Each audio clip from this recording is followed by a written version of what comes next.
Guess we can get started. That's about enough time, yeah? Yep. Okay. Hello and welcome everyone to Pandemics and Plutonium, a new look at national security.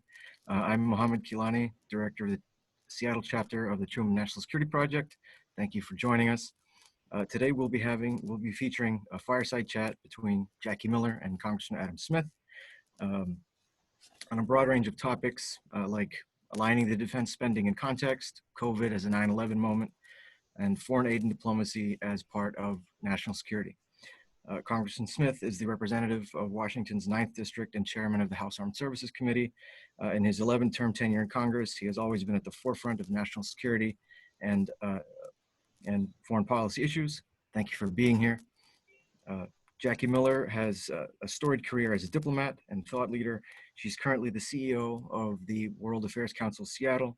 She's held senior roles at the East-West Institute, the Council on Foreign Relations, and CSIS, focused on national security, U.S.-Russia, U.S.-China relations, as well as nuclear disarmament and non-proliferation. She's also a National Security Fellow with the Truman National Security Project. Thank you both for being here. With that, I'll turn it over to Jackie. Terrific. Well, thanks so much, Mo, and thanks to the Truman National Security Project for putting together today's virtual conversation. Everyone's virtual now. It's the way we're going to be for the next little while until it's safe to gather in person again. It is, at least in Seattle, an absolutely gorgeous day. So thank you for spending some time inside with us to discuss national security. It's a really vital topic and one that the public really should be vocally engaged in. I'd also like to recognize that we have the Consuls General of Japan and the Republic of Korea and the Vice Consul of the Taipei Economic and Cultural Office in our virtual audience today. And thank you very much, Representative Smith, for joining us. I've been very fortunate to host Representative Smith in the past at the World Affairs Council. He's been very generous with his time, and I know that we are going to be in for a very good conversation today. So I'm going to engage Representative Smith for about the first 30 minutes or so in our fireside chat. And then we're going to turn it over to your questions. And I understand, Representative Smith, you have to leave about 1:45. So we'll just keep checking in and get you as long as we can. To ask a question, if you see in the bottom of the bar there's a Q&A feature. That's how you get to ask your question of Representative Smith. The questions are not public. No one but me and Mo are going to see those questions. And please don't wait for me to open the floor. If you get your question ahead in the queue, there's a good shot I'll be able to get to that first. So again, ask your questions early, not often, just one time is fine, and we'll get to you just as soon as we can. But Representative Smith, I want to start with the defense budget. We've had a significant upward trend in military spending for the last 20 plus years. In 2000, the Pentagon's defense budget was $429 billion. In the decade following September 11th, 2001, military spending increased some 50% adjusted for inflation. And at FY 2020, the Pentagon's budget was $738 billion. Now, back in 2011, then Secretary of Defense Robert Gates, who's now a local here in Greater Seattle, and we've had here at the World Affairs Council, warned about the Department of Defense's investment priorities being divorced from the real threats of today, the growing threats of tomorrow, and the nation's grim financial outlook. Are you confident that defense spending, both the amount and where those investments are prioritized, correspond to the actual threat environment, to the most significant threats facing the United States? Well, don't take this. It would be an absolute miracle if it was, because I think we need to understand an incredibly complex threat environment, an incredibly complex budget. Imagining that there is some perfect balancing of that is not really the case. We always have to look at how the threats are emerging and moving, and where the spending is and how to properly balance it. And we have the overall fiscal picture. I mean, I think that the 20-year numbers are a little misleading because there was a massive increase in the defense budget from 2001 to 2011, and then when the Budget Control Act hit, there was a substantial period of time of things flattening out, on all discretionary spending. But look, I think the big challenge going forward are the two that were outlined. One, what is our overall fiscal policy? And the defense budget is part of that. And this is a conversation we're always very reluctant to have. We want to talk about different pieces of the budget. what we're not spending on public health, or what we're not spending to defend the country, if that's your outlook, or any of 1,000 different other issues. But the overall fiscal policy is the starting point. We're not going to be balancing the budget anytime soon. But what is a sustainable fiscal policy? And I've been worried for some time that we've been, basically driven by an overall budget that, as I saw George Will put it one time, we want $10 of services for every $8 in taxes that we're willing to spend. Now we have some advantages in sort of making that rather awkward math problem work. We're able to borrow money very cheaply. Inflation's been low. We are seen as a safe haven for money, even during the financial crisis. In some ways, it got easier to borrow money because people didn't view other places as safe. So the federal government has certain advantages, but I still think we need to right size our fiscal policy, and that involves the whole budget. And that's a very complicated math problem. If you get into, what should we be spending on entitlements? What should we be spending on discretionary programs? But I will say, as I look at it, I think it would be prudent to look at our defense budget and say, it's going to have to get smaller in order to meet our broader fiscal goals. Okay, that's number one. Number two is, what are we spending money on defense for? What are we trying to protect ourselves from? And I think a lot of folks don't really fully grasp this. But for the most part, the defense budget does reflect clear defense planning. My problem is with some of the strategic assumptions within that planning. For instance, the notion that we are not properly defending the country if we cannot guarantee that we can simultaneously beat Russia and China in a war. Well, then we better get to hit the infinity button on the defense budget to guarantee that. And also, we're not going to have to defeat China and Russia in a straight-on war. The challenges have changed. We will have to deter Russia and China in a variety of different ways, but that changes the equation. But just give you one example. I mean, a good chunk of our budget has been geared towards how do we stop North Korea from engaging militarily with South Korea. We've got some 28,000 troops in South Korea, but we also have contingency plans that if the North goes into the South, we send, I don't know what the number is, 100,000 Marines or so. And you've got a budget for that. You've got to have the transportation ready to do it. That's our plan if that happens. And in that regard, I think we do lay out a reasonably coherent plan for that. We also spend a lot of money containing transnational terrorist threats. The special operations forces are a big part of that. If I were to look at it and say, how do we need to change that? I would say we need to stop obsessing with how much equipment we have. I'm so tired of the 355 ship Navy and what it's about capabilities. It's not about numbers. What's the capability we're trying to achieve? And I think we need to shift our focus towards more technology and more hybrid fights than imagining a full-on naval war with China or a full-on land war with Russia. The more likely scenario is that they're going to challenge our interests in Africa or someplace else, and we're going to have the forces and the technology to push back on a cyber attack. So I do think we need to direct that in a different way. Sorry for the long answer here, but that not an easy question. Last thing I'll say is we do have a panel that just finished their work and will be submitting a report that was examining legacy programs versus new technologies. What are we spending money on that we shouldn't be spending money on, and where do we need to expand money? And the general theme there is we're concerned about legacy programs while not doing enough on AI, on hypersonics, on command and control of our satellites. So we're trying to shift in that direction. Final point, that's all great, but the key to that is figuring out what you're not going to spend money on.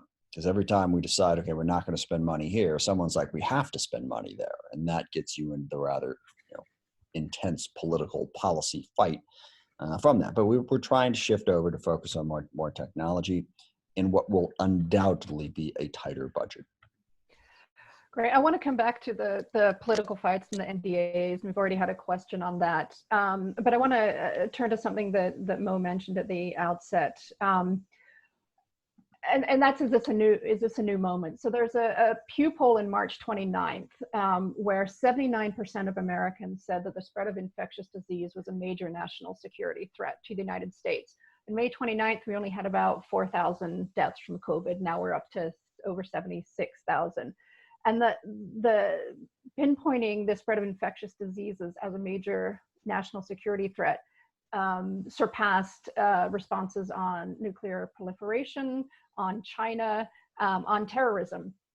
So given that the American public's perception of the threat of national security threats are changing, do you think this is going to have some influence on policies going forward? Do you think that this is or could be a moment of change, much like 9/11 shifted our national security narrative and strategy towards counterterrorism efforts? Do you think this is a moment to reassess? Oh, well, of course. I mean, I think, there's always been a broad threat stream out there that we've thought about. And, pandemics now are coming much more to the forefront. It was always there. And yes, I think we're going to have to think and plan for how we deal with the danger of viruses. It's always been hanging out there, but since we haven't really experienced it in large numbers since 1918, it was hard to really see that as something that we had. And we have had other threats, other examples, even some cases significant deaths in the U.S. But yes, absolutely. We will have to reconfigure it. And I think I think national security is the right way of looking at it. And I'll give you one example of that, and that's the national stockpile that was designed to help us with ventilators and N95 masks and presumably testing equipment and a whole bunch of other things. The DoD stockpile was in very good shape. They had stockpiled their own equipment to basically protect the force in the case of something like this. The FEMA stockpile was not good. How big a disaster it was, I'd have to wait for the full report on that. But there was a lot of expired equipment. They didn't have enough of what they needed. In fact, in many instances, they wound up borrowing from DoD. So I think that sort of gives you an idea of we didn't really treat the healthcare crisis in the same way we treated the national security threat. Okay, because on DoD side, we're going to make sure we get this right. We're going to make sure we do it. We're going to make sure it's updated, not expired, because, we have to protect our military. But on the public health side, it was lagging. So yes, I think a re-examination of that is going to be crucial. Do you think it is going to be bipartisan? I was really surprised to see Max Boot, for example, write in the Washington Post that the threat isn't China, the threat isn't Russia. The threat is pandemic. The threat is climate security. So if even some of the more conservative thinkers are trying to get a shift in thinking about national security, is this going to be a partisan issue, or do you think this will be like 9/11 that it brought people together in terms of thinking about priorities? Well, there's two answers to that question. First of all, Max Boot's a little bit wrong. He's not wrong about the pandemic, but to say that because of a pandemic, Russia and China are not a threat, regrettably, that's not the way the world works. It doesn't balance out. It's not like I have 5 threats, so if another one comes around, by rule, I guess one of the other 5 has to go away so it can stay balanced. No, the pandemic threat is very real, but the threat from Russia and China has not changed either. And we can debate what that threat is and how to respond to it. But to say, oh, we've been focusing too much on transnational terrorist groups in North Korea and Iran and Russia and China, I think the correct answer is we have to pay attention to all the threats that we face. The pandemic is going to become more important, but regrettably, we don't have the luxury of just dismissing the other ones that existed. We still don't want Russia to do in Estonia or other places in Eastern Europe what they're doing in Ukraine. We don't want China to, do a hostile takeover of Southeast Asia or spread their influence across Africa in a way that's detrimental to our interests. And we don't want North Korea lobbing missiles at anybody, or Iran for that matter. So we had to deal with all that. And answer your second question, and I think this is one of the more important things for people to focus on, no, it's not going to be bipartisan. For the foreseeable future, nothing is going to be bipartisan as near as I can tell, because we've sort of it's a long answer here, but we've sort of fallen into 2 camps. And I think it's really important to understand why this has happened. It is not primarily because of partisanship. It's because of, 2 things to my mind. One is a fundamental divide that has been growing in our country. Well, arguably it was growing in our country from 1788 forward, but clearly it it bore fruit during the Barry Goldwater campaign. And it's the whole notion of the private sector versus the public sector.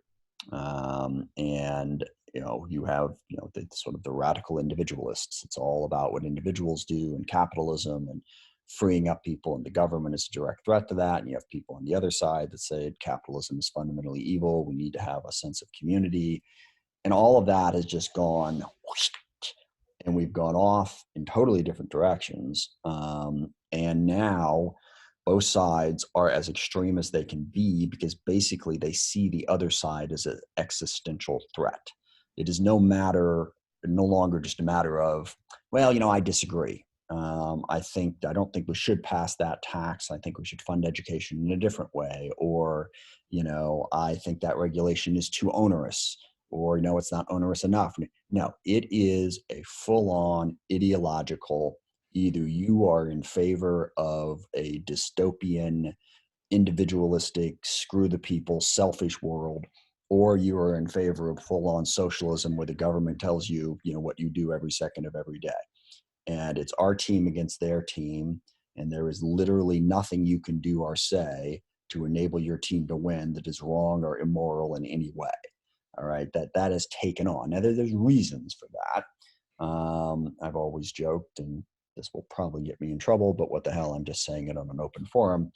I've always said, if the entire United States of America spent 2 weeks watching the way the city of Seattle and King County conduct government, Donald Trump would win in a landslide. Okay.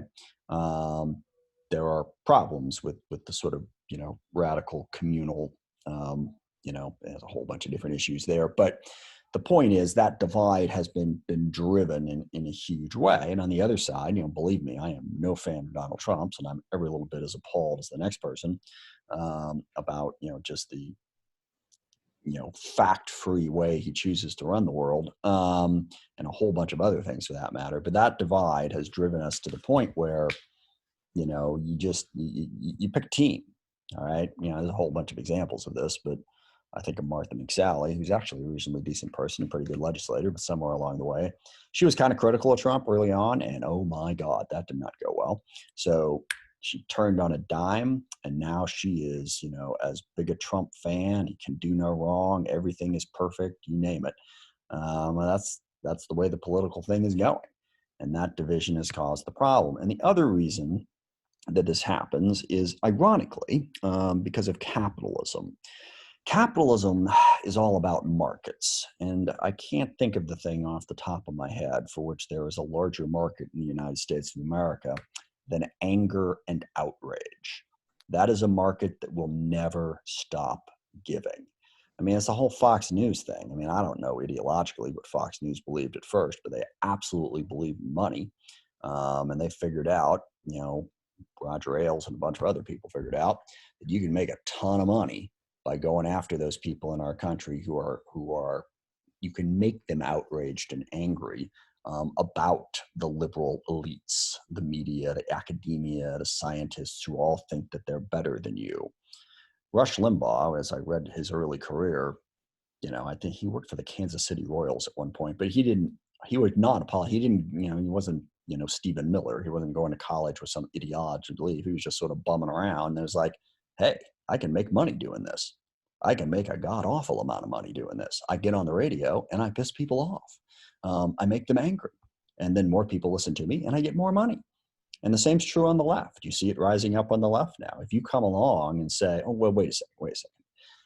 Let's take a balanced approach to this, because the way society works best is to have a balance between the private sector and the public sector. That's in essence what we're doing.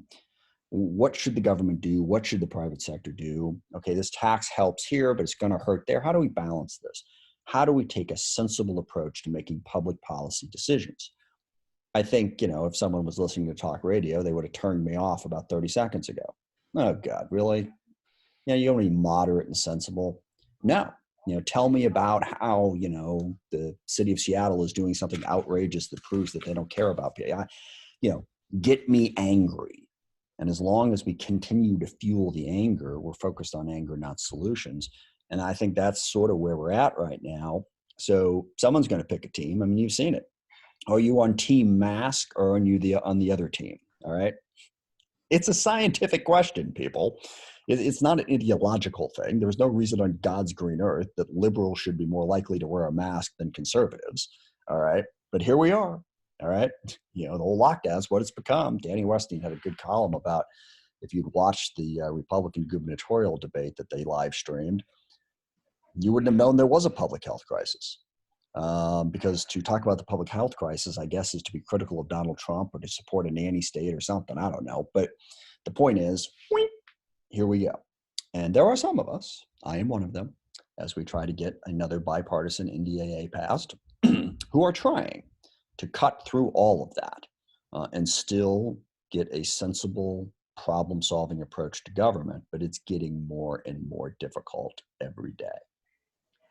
Let me just clarify one thing. Max Boot didn't say, there's no threat from China or Russia. He said there are more pressing priorities, but I think your original point stands. I want to come to, you're talking about a sensible approach to public policy decisions, and I want to talk about the voice of the public in that. So, we've been in these wars in Iraq and Afghanistan that have cost more than 7,000 American lives and anywhere from $6 to $11 trillion at this point.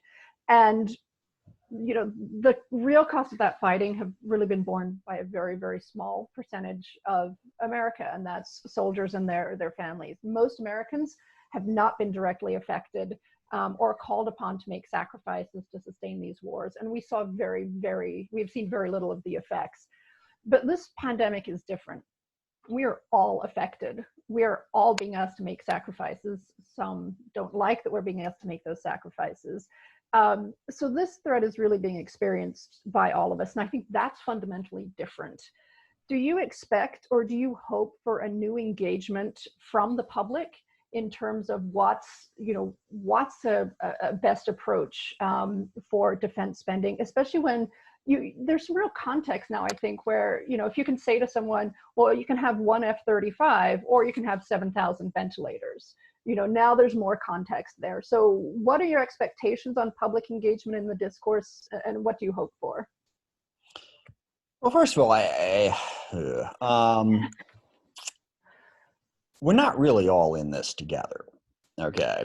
And I think I want to be careful about that because, I haven't gotten out much, as none of us have, but I am in a 3,500 square foot house in Bellevue with my wife and my 2 teenage children. I'm not so poor that, okay, I don't have a job and I have money coming in. God, I hope that unemployment claim goes through because otherwise I don't know where I'm going to get food. I'm not, driving down, waiting in line for 5 hours to pick up enough food to get through the week. My business isn't about to be shuttered for good. So I think it's not true, actually, that we're all in this together. And I think in some ways, the pandemic has just driven home the other major public policy problem that I think we have, which is the extreme concentration of wealth and the fundamental unfairness. Because the other reason that outrage sells so well in America is because there are things worth being outraged about. And at the corner of that is just the inequality. Just how so much of it goes to so few instead of others. Now, I would hope that we would take a look at, and look, I mean, the response to the pandemic is a pretty good example. There is a sensible, straightforward way to approach this. Roughly speaking, South Korea is doing it. And we need to have that sort of public dialogue about, how do we open up safely? That's the whole issue. It's not a matter of, do we open it up and let the chips fall where they may, or do we not? Even Sweden hasn't said, whatever, we're going to just keep going. They've made some decisions. And if we have more personal protective equipment, if we have better testing, then we can more safely assume that some people don't have the disease and are not a risk of spreading it. That's the sort of sensible policy that you want to get to. And yeah, I guess I can hope we can make those choices. When it comes to the budget, I still am not terribly optimistic that people are going to make rational choices, because another overarching problem in all of this is magical thinking is not exactly the exclusive province of the right or the left. Everyone likes to think, there ought to be a solution to this. And I've done this, I think, when I've spoken to you before. I've outlined the polling data about the budget. And there is a clear consensus in this country. We should balance the budget next year. We should not cut any spending, and we should not raise any taxes. And that is legitimately the way people feel. And that's one of the other features of this ideological divide, is no matter which side you pick, you are absolutely right and the other side is absolutely wrong, and there's no middle ground here. And, I mean, the whole Russia thing, I mean, you can argue about whether or not a conspiracy was proved, but that's not what's happening now. What's happening is the other side is saying it was all made up, never happened. Okay. I mean, we go to extremes that are unhinged from reality. I think I saw in the chat stream there, someone was asking, how can we get back to a fact-based world? The problem is, magical thinking is comforting. It's not comforting to me because it doesn't help me, but I understand you want to believe, okay, we're going to solve the problem and there's no pain involved. And that's not really the way public policy works. It's a choice. I mean, healthcare policy drives me crazy. The clear consensus there is everyone should get the healthcare they want and it shouldn't cost that much. Yeah. But that's not possible. So how do we get costs under control? How do we make choices? And this is where the outrage comes in. When you're trying to make a sensible argument like this, there's always somebody out there who's going to say, no, there's no true choice here. That's not true. They're screwing you because, they don't care about you. They only care about themselves.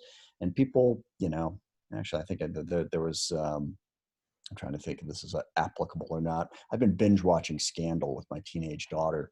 I don't recommend it, but there was a line in there that basically, people would much rather believe that what happened to them was not any fault of their own or any pain required, that in fact it was because somebody treated them unfairly.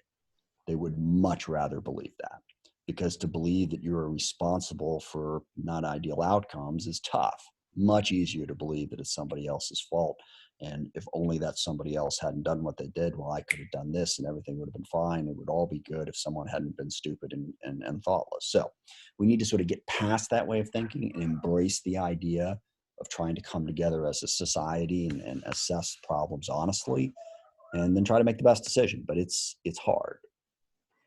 So I have a million more questions for you. I haven't even turned to the plutonium yet in the title of our program, but there's a bunch of questions queuing up from the audience, and I want to make sure that we get their voices in.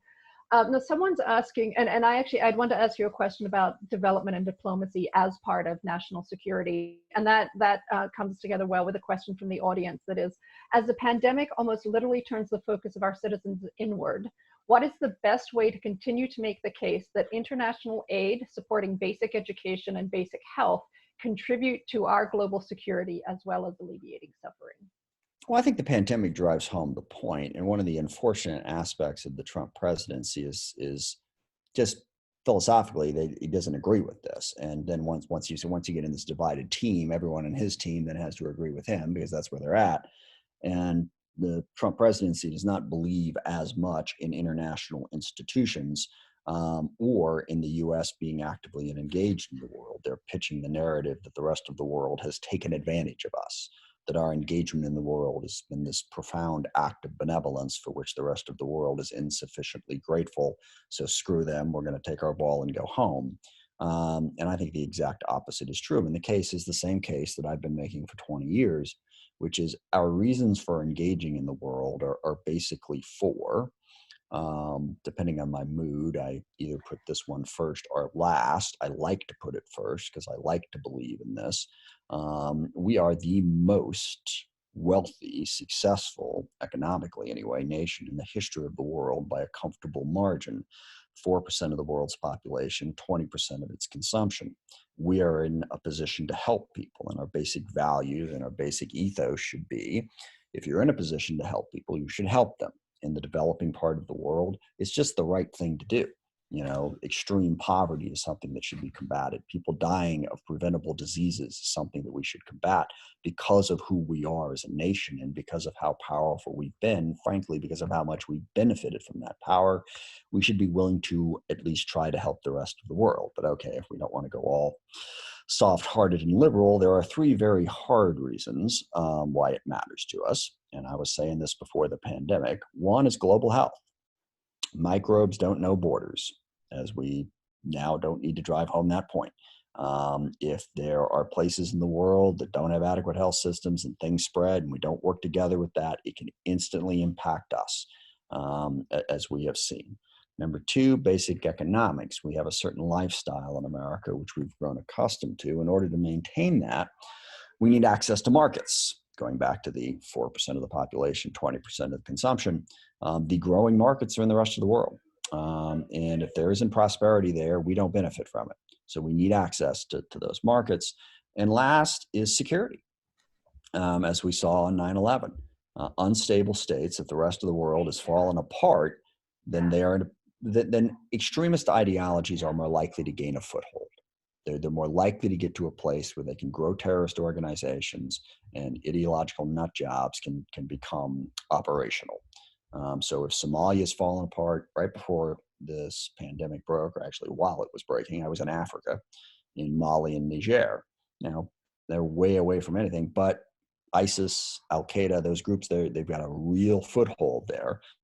We can help them. Very small cost on our part. We can help them to hold that back so that we don't have people, blowing up things in Europe and in the US and elsewhere. So that is our interest in engaging with the rest of the world. We can get sick. There can be terrorist attacks. The economics are all interconnected, and it's the right thing to do. So I actually am going to be able to get to a nuclear question. Tom Countryman, who is a former Assistant Secretary of State for International Security and Non-Proliferation, and also is the acting Undersecretary of State for Arms Control and International Security, is asking if you think that our current health crisis and the exploding deficit will make it more likely that we can reduce or at least proceed more slowly with the 1.7 trillion currently planned to be spent on nuclear weapons modernization over the next 30 years?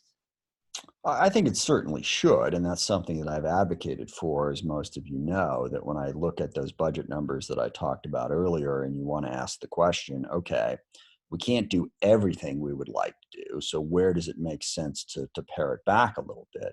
I've long felt that we can achieve nuclear security for a much lower price tag. We do not need as many nuclear weapons as that is proposing. Now, unfortunately, the Obama administration proposed it. Now, part of that was the Obama administration cut the deal with the Senate, basically, that if they would support the latest nuclear arms treaty with Russia, then he would make sure that we built up our nuclear defenses. And now that they're about to scrap all of that, I would argue that the deal is off. But, and the other part is, the Republicans are very focused on building as many ICBMs and as many nuclear weapons as possible.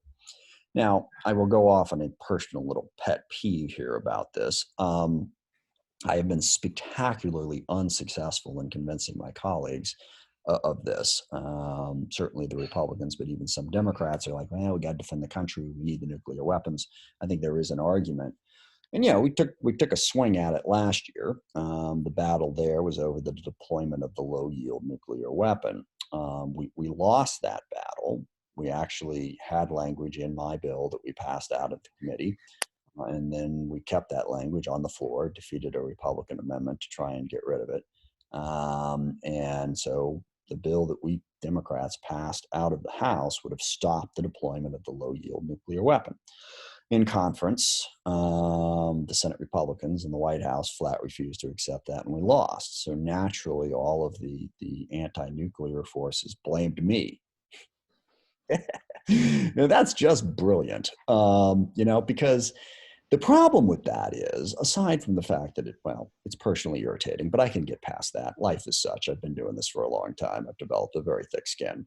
It also makes it very difficult to be successful in the future. Because we can't put any political pressure on the people who opposed it. The people who actually stopped it got a 100% free pass. Okay. Nobody was saying, how dare Jim Inhofe, it's how dare Adam Smith not somehow magically force Jim Inhofe and Donald Trump to agree to this. And it was pretty brutal there in the days after we released the bill last year. And it's like, yeah, okay. Now what do I got? So we tend, and again, that gets back into the whole outrage thing, and I have to suspect that part of this, and I'll go ahead and tell this story because I think it's useful. I was working with an organization that shall remain unnamed on a different issue, and that was cutting off arms sales to Saudi Arabia, as a way to pressure Yemen. And, so I met with them. They said, we should put this in the bill. I said, great, we're going to do it. We're going to put it in the bill. We got to go battle in conference, whatever. And then just as we're marking up the bill, I think it was between when we passed it out of committee, when it got to the floor, there was these full page ads that started running in the Seattle Times, basically saying, here's all the carnage that's happening in Yemen, tell Adam Smith that he needs to do more to make this stop. And I was like, well, they said I'm doing wrong, but I'm doing it. You asked me, we put it in the bill, we're doing it. What the hell? Okay. And I called up the organization in question. They're like, well, we didn't just run the ads in Seattle. I said, well, we ran them in New York too, because, that's where Elliot Engel is. I said, well, did you run them in Oklahoma? And they're like, what? Well, Oklahoma is where Jim Inhofe is. And I happen to believe, actually, there are probably some conservative people who don't think we should be selling weapons to Saudi Arabia. Maybe not for the right reasons, but they believe that. So I think you could potentially get there. So what the hell? And the answer to that question is they don't raise money in Oklahoma. Okay. They raise money in Seattle and New York. And, if they send out some message saying Adam Smith's doing a great job, please pat him on the back. Well, who the hell is going to send in money for that? Okay. But if you're in Seattle and you're a liberal and you think, oh, I don't trust those Democrats anymore than I trust the Republicans because they're not getting there. So I'm sure they raised a lot of money off of that. And, kudos. But it doesn't exactly help us advance the agenda that we are trying to advance by spreading it out. But again, people are trying to make money. So there you are. So I want to, there's a follow-up question from the audience that I would really like your reaction to. It's from the question before, it's particularly on access to markets. And someone is asking, do we really need access to foreign markets? For the past few years, we've been the top exporter of oil in the world, and nobody grows food better than American farmers. American isolation could be the answer. Yeah, no, it's not. Yes, we need access to foreign markets. Okay, how's those N95 masks going? Just for one example, or the swabs that are primarily made in northern Italy. Look, I know a lot of people.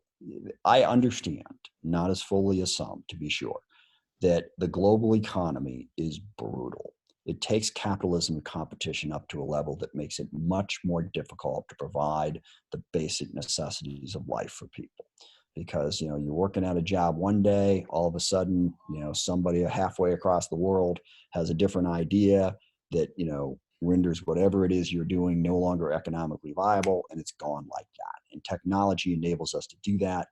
The global supply chain is brutal because the competition gets better. Now, personally, I think if we had a universal healthcare system, if we had more cost-effective access to training and education, if we had pensions that weren't just attached to the job, if we had some things that could give people some basic security in a different world, that would be a different equation. And I will never stop advocating for those things as a result. But you can't stop the global economy. There are very, very few things that are made here entirely. There's very few things that are made anywhere entirely. And for instance, ventilators, topical thing. One of the things I've been doing since the whole pandemic hit is trying to get DoD to take a more active role in producing what we need to produce to respond to the pandemic: swabs, N95 masks, ventilators. Someone told me, and I realized that your typical ventilator, there are 1,700 different parts in that ventilator. All right. They're not all made here, and it would be very difficult for them to be all made here. It's just not the way the global economy works. Adam Smith, my namesake, had a point in that, efficiency flows outward. Ideally what you want is you want the places in the world to produce what they're best able to produce. And that's just the nature of the global economy. Good for us on the oil, but, there's a whole lot of other things that we need too in order to function as a society. And the global supply chain is part of that. Now, I know that there are challenges around that, and we can certainly meet those challenges better than we are right now in a bunch of different ways I described. But isolationism is not the answer. I also want to defend my namesake by pointing out that this notion that he was some, runaway capitalist is not correct. He said the best economic system is absolutely capitalism. And then he wrote a heck of a about how you needed to regulate the crap out of those capitalists, because if you didn't, they would pillage the community.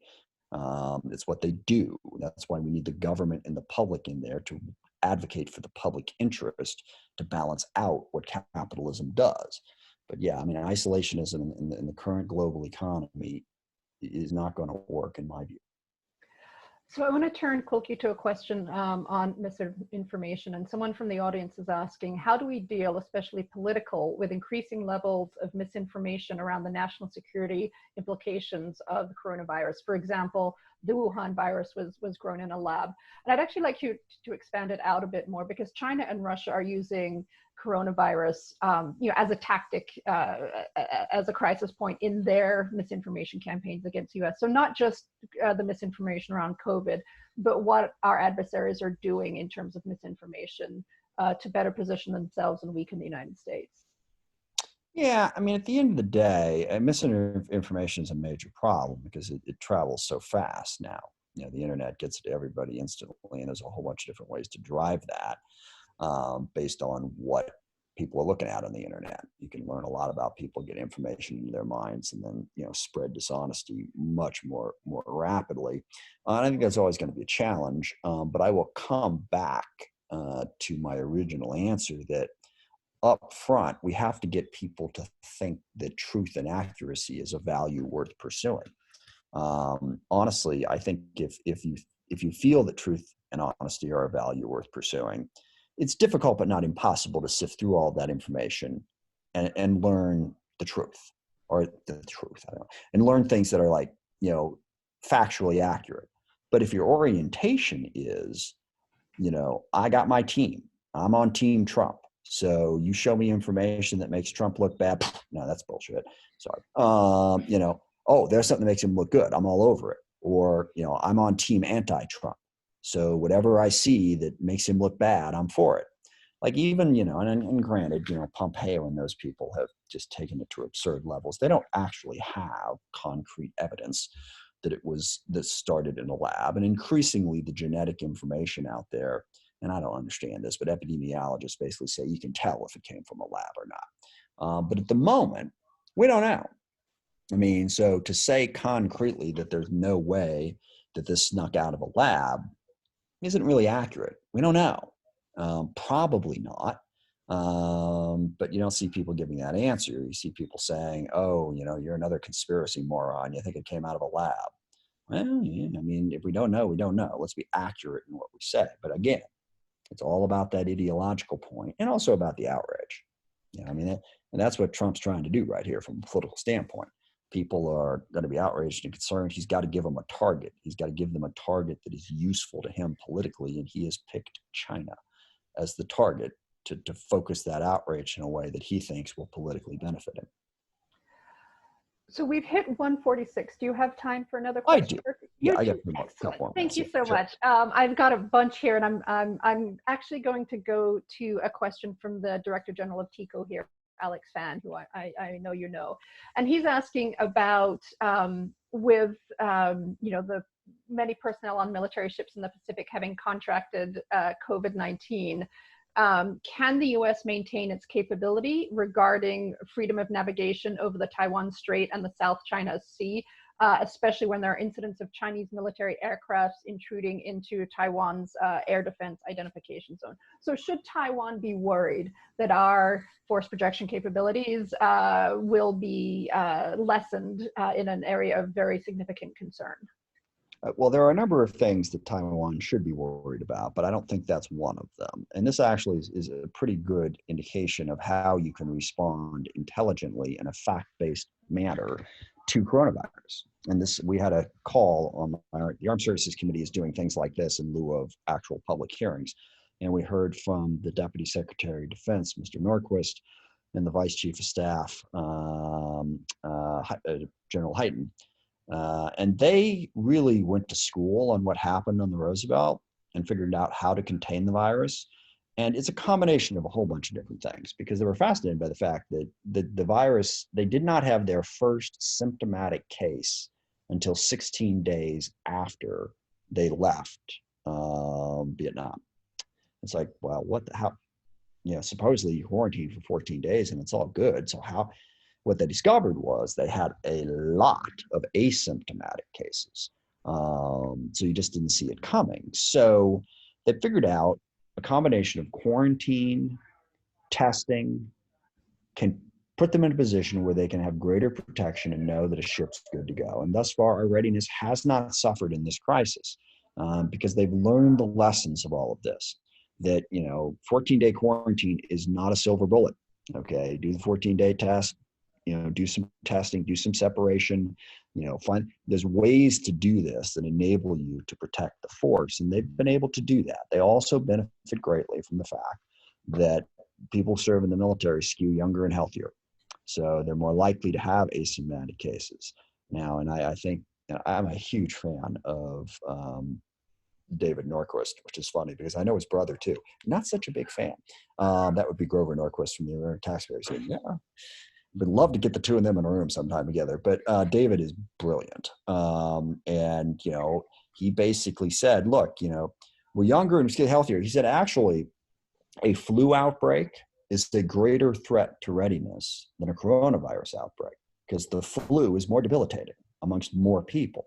He said, but we haven't had a flu death in the military in years. A person died, a sailor, 41-year-old sailor died on the Roosevelt. And therefore, we have to take even greater steps to make sure that doesn't spread, but we can do it. So yeah, they're making smart choices. And I think, knock on wood, at the moment, our readiness is in pretty good shape within the military, despite the challenges.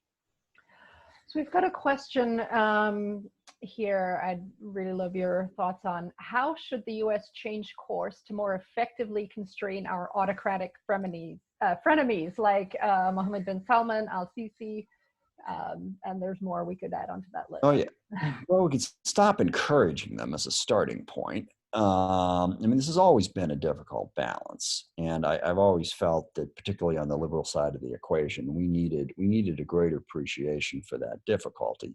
The world is not going to be a perfect, human rights loving, liberal democracy.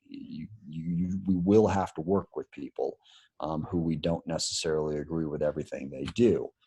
But, I mentioned earlier that one aspect of Trump's foreign policy, or two aspects, one is doesn't like alliances and also thinks that the U.S. should be less engaged in the world. The third is he has a fondness for autocrats. And I think more could have been done to, not encourage Mohammed bin Salman. We did, thus far, despite pressure from Congress, the White House has not done anything to even condemn the Saudi Arabian government for the murder of Khashoggi. And then, there was President Trump called up Erdogan a few years back now to congratulate him when he got the constitution changed to suppress his opponents. So at a minimum, we can at least not support it and encourage it. But then also, I think this is one of the key aspects to our foreign policy. This is not primarily military policy at this point. This is diplomacy. We need to make the case that freedom works.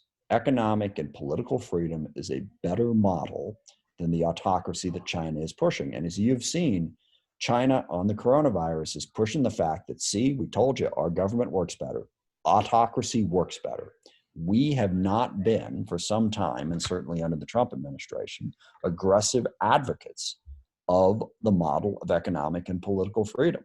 We're engaged in an information war, and we've declared, unilateral surrender. We're not making the case for why our system of government is better, and that is giving comfort to autocrats the world over. So let's turn back quickly to the defense budget. We've got a question about the NDAA, and I had one, the National Defense Authorization Act. And someone's asking that now that Congress is operating in a kind of hybrid remote status, how will the House Armed Services Committee adjust to current circumstances for marking up the NDAA? And when are you expecting to debate this significant bill? And I'd also ask you to comment if you have any view of the NDAA, the 2021 NDAA, as kind of an opportunity to start to prioritize global health security as part of our national security priorities. The latter question is difficult because that's not really technically our jurisdiction. It's more FEMA and HHS, but I can tell you we are looking for ways to get the DoD more engaged in the pandemic response. We'll be part of it. Yes, I think that's something that we need to focus on. Sorry, I need to walk every hour, so just keep me moving here. So that's the reason for the weird graphics here. As far as how Congress is going to function, well, that is something we're spending an enormous amount of time on, which is made more difficult by my constant theme here talking about how we have difficulty getting bipartisanship. The Republicans are not open at the moment to allowing us to change the rules to make it easier to operate remotely. And that makes things much more difficult. Just to give you an idea of that. So it's going to be very difficult to mark up the NDAA remotely like this. So our vision and what we've come up with is let's get back to DC. And when we get back to DC, find a really big room and get people 6 feet apart, have everyone wear masks, but you will not be able to get everyone into that room that you want into that room. So the way it would work is we'd have to allow some people to operate remotely. And the way they would operate remotely is they could speak through a video screen like this, and also vote through a video screen like this. We would have to change the rules of the House in order to do that. Without the ability to change the rules to allow people to vote remotely in those circumstances, it's going to be real hard in the short term because DC, Virginia, and Maryland are still on lockdown orders. Sorry, my son is making odd noises in the background for reasons I could not tell you. I have my kids locked in the basement. So. we don't have a basement. The one downside to the house we purchased. But so that's what we're trying to do.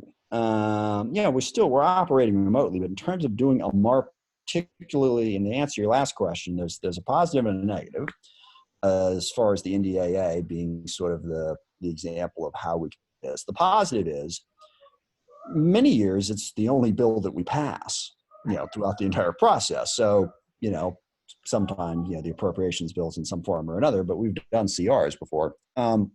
So this is something we got to do.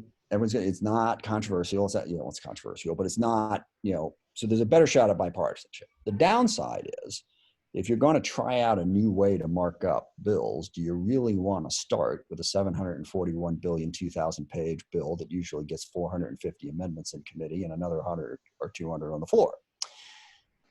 That's a little bit more difficult. If I had to guess, I would guess we'll figure this out in the next week or two, and we'll probably mark the NDAA up sometime in mid-June, get off the floor in July, and get into conference at that point. So I'll make this the last question, and it's actually going to veer a bit away from national security, but very much pandemic related, and I think probably on a lot of people's minds. And the question is, this pandemic is having an unprecedented impact on the economy. It's different from past recessions. Are there any ways that Congress's response has been unprecedented, or are we relying on solutions that worked in past recessions? Are we being bold enough and looking at freezes on debt or rent mortgages or anything like that? Well, most of it, I'm trying to think, unprecedented is a strong word. Certainly the unemployment insurance that we provided is unprecedented. It is unprecedented in that we are allowing people to qualify for unemployment insurance who didn't pay into the system. Independent contractors, small business owners in some cases, part-time workers, gig economy workers. And by allowing them to qualify for that, that's a huge change in how we've responded. That's been the primary response. I don't think when you get into forgiving rent, I know some states and cities have done that. We have forgiven in some cases, if you have a federal loan, you don't have to pay your mortgage if it's a federally backed, government-backed loan, and done that. I think the big thing that needs to happen is we need to give people the ability to stretch out payments, whether it's a rent or a mortgage or whatever it is. You got to go all the way up the financial chain, because if you tell people they don't have to pay rent, but you don't tell their landlord that the landlord doesn't have to pay the mortgage, well, that's a little bit of a problem. and the financial stream has to go up to make sure that we maintain access to capital.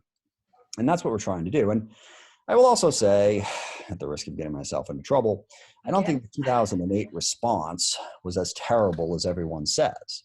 All right. In fact, one of my all-time favorite headlines in an article was, how Tim Geithner saved the economy and why we'll never forgive him for it. There were some difficult decisions being made there, but we were on the brink of, the collapse of the Western economy. Didn't collapse. Growth was slow, but we then entered into a sustained 10-year period of economic growth. Now, what we didn't do, in what was a problem before that, and I don't think was particularly exacerbated by it, is the concentration of wealth issue. And, of the issues that I'm, broadly focused on sort of the 30,000 foot level, I gave you my, selling outrage, the ideological divide between public sector, private sector, individualism, collective action. The other really big one is the degree to which capitalism is now failing, fundamentally failing, because it is concentrating the success in the hands of so few people at such enormous levels. I read an article just yesterday that in the early 70s, the average CEO made about 20 times what the average line worker in his or her, usually his, company made. Now it is 278 times. In the last 50 years, we have had a fundamental shift in the US economy that has prioritized executive pay and shareholder return and really de-emphasized paying workers. Workers were seen as a cost that was to be minimized to the fullest extent possible so that you could drive up the share price. And this has been devastating to our society. It has fueled a lot of that outrage that people have, taken advantage of, quite frankly. I'm not saying that the outrage isn't legitimate. I'm saying that the people preying on it are just taking advantage of it to make a living, not to try and solve the problems that people are outraged about. But when you think of your average blue collar worker and how little they're making compared to, the CEOs of the board and just the stock prices, and people come along and say, well, my company gives shares to the lowliest worker. Yeah, well, that's great. Okay, so he's got like $200 a year maybe in a share. Well, meanwhile, you got $10 million in stock going to an executive. That doesn't really balance out. So, I would love to see us address that, but blaming the pandemic response or the response to the Great Recession, for that result misses the point. It wasn't. I think the things that we did before to try to make sure that what happens in the Great Depression doesn't happen, where basically the markets collapse, nobody has access to capital, everything falls apart. I don't think we should underestimate the value of things like the PPP program going out, of the actions that the Fed has taken to maintain liquidity. Those things are really important, not just to the companies that don't go under, but to the people that they employ. Because regrettably, as I talked about the pandemic's disproportionate impact, we can complain that the bailouts weren't as fair, they weren't on the top, but if we don't bail out the economy, the people who suffer disproportionately in that are the poor and disadvantaged people. I mean, it's not fair, but if a company goes under, the CEO, they got enough money, they're fine. The people who are living paycheck to paycheck and don't have a job anymore are the ones that are really negatively impacted. We've got to be both creative and consistent, making sure we protect that. So that's something I'm working on. Well, Representative Smith, thank you again for your time. As always, really thoughtful and frank responses. I'm going to now throw it over to Mo Kalani to take us out. Well, this has been a fascinating conversation, particularly the notion of reorienting national security in the context of hybrid warfare and disinformation. Thank you, Congressman Smith. Thank you, Jackie. This has been great. Thank you. Thank you very much. I appreciate the chance. Glad you did this. Oh, thanks for coming. So everyone, this fireside chat was the first in a series. We hope you'll join us in the future on a wide variety of topics: election security, human trafficking, the conflict in Yemen, white nationalism, etc. You can find us on LinkedIn. You can find us on Facebook. You can find us on the web. Special thank you to the Plowshares Fund and the World Affairs Council. Once again, thank you, Jackie. Thanks, Mo. Have a wonderful Saturday, and be safe, be healthy, be well.